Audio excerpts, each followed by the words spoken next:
I have 4 for you guys tonight, but the first one, I'm going to need some audience participation, if you want. I'm going to ask you to close your eyes and then open your eyes at some point. It's not a magic trick, don't worry. But this one's called Infinity. Close your eyes and focus. On the backs of your eyelids, what color is it? Black at first, right? Just remain here for a moment. You'll see. The blank canvas starts to adjust. The kaleidoscope of stars, a mosaic of galaxies. This is infinity. No beginning, no end. One just continues into the other. The edge of the universe, yet there's no edge, just infinite. A universe within reach, all-encompassing. Your own personal infinity, dancing inside your own cosmos. Can you remain here for a moment longer? What colors are you seeing? What depths have you felt within yourself? Okay, now open your eyes. Can you remember this? The infinity of the universe is within reach, an incomprehensible aspect completely within your grasp, if only you remember to see it.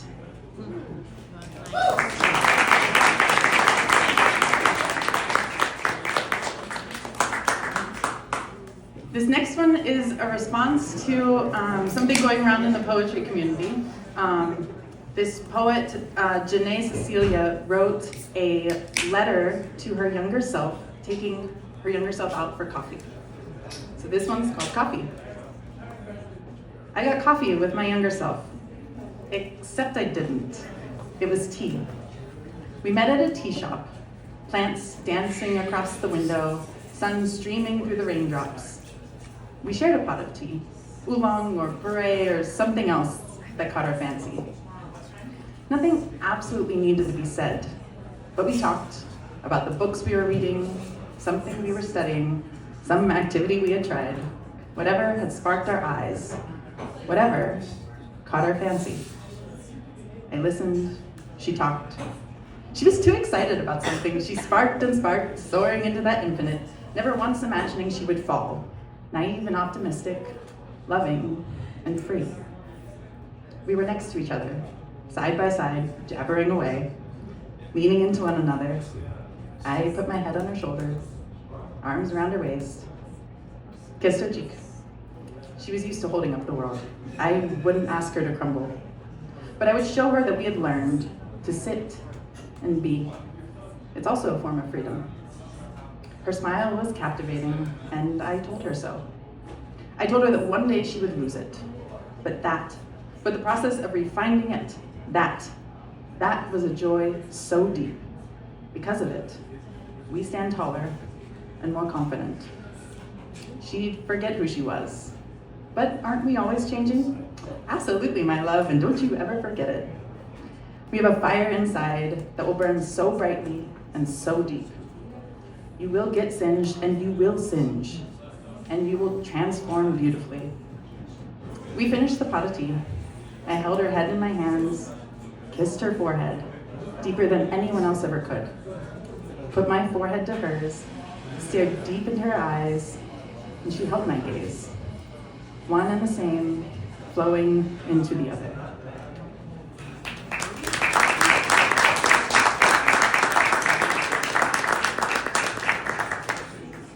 And this one is called Artist. I don't know in which boxes you sit. I don't know the colors in your palette, which brushes, which types of paint. All I can see is the art you make. And I look at yours, and I look at mine. And why doesn't yours look like mine? And why doesn't mine look like yours? But I can only see the art you make. I do not see the brushes, which types of paint. I do not know the colors in your palette. I do not know in which boxes you sit. I don't know your story, and you don't know mine. We only see the progress, not what's on the inside.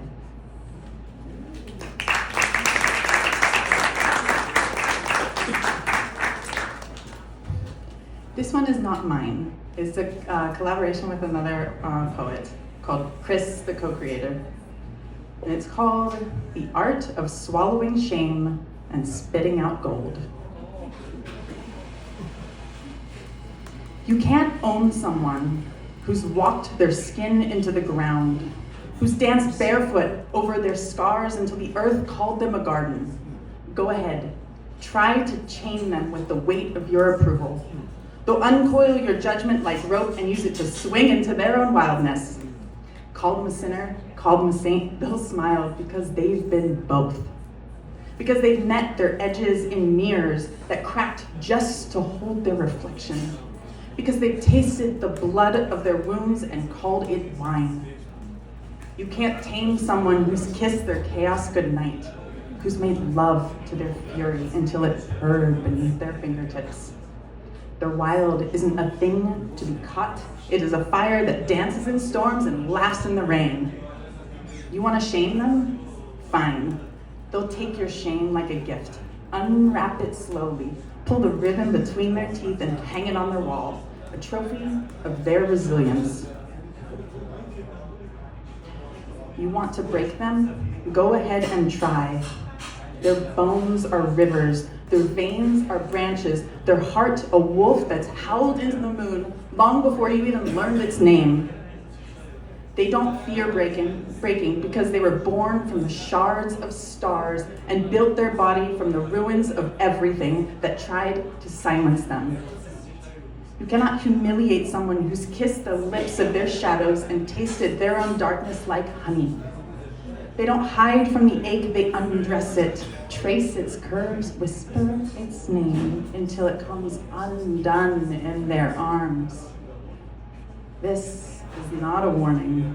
This is a love letter. This is the anthem of every soul that has walked through fire and come out dripping gold. And this is for the ones who've named their pain a masterpiece, who's carved their joy from the stone of their suffering and made the world their altar. So throw your stones, they'll catch every last one.